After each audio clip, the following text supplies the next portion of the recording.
Nakapag Myeongdong Gastropub na ba ang lahat? Ito nga pala yung bagong sikat na Only Korean Buffet na walang time limit. Located yan dito sa 308 Tomas Morato, Quezon City. Along the way lang yan kaya mabilis lang siya makita. Tara samahan nyo kami ni Boots at pumasok na tayo. 2 floors nga pala ang Gastropub. Sa first floor, makikita mo na spacious talaga ang lugar at nandito nga pala ang buffet area nila. Ang swerte nga namin ni Boots dahil walang pila kaya naman na-accommodate kami kaagad. Sa second floor naman ay may pagka-aesthetic. Pero parang iniisip ko palang na bababa ako para kumuha ng food sa first floor ay pagod na agad ako at parang gutom na naman ako niyan. Meron din sila ditong VIP room na may lumalabas na opa, char.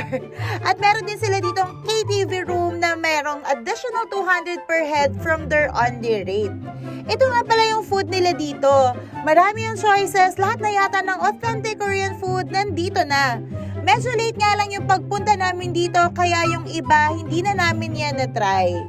Iba-iba nga pala yung siniserve nila dito at depende rin yung price range, depende rin yan kung lunch or dinner.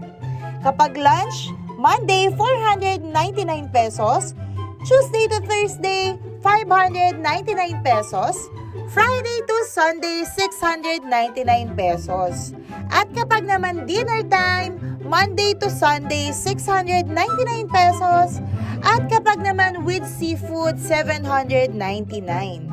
Kapag meron kang kasamang 7 years old pababa, free na yan. At kung meron ka naman kasama na 8 to 12 years old, 50% off. O diba? Okay na okay talaga magsama ng mga kids.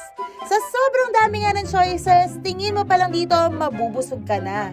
Pero suki talaga ako dito sa sashimi at tempura. Pwede ka nga rin palang magpaluto ng sangyup at ang kagandahan dito guys, hindi ka na mangangamoy uso kasi nasa labas siya. Kaya lang hindi rin namin yan na-enjoy kasi halos wala na nagpunta kami.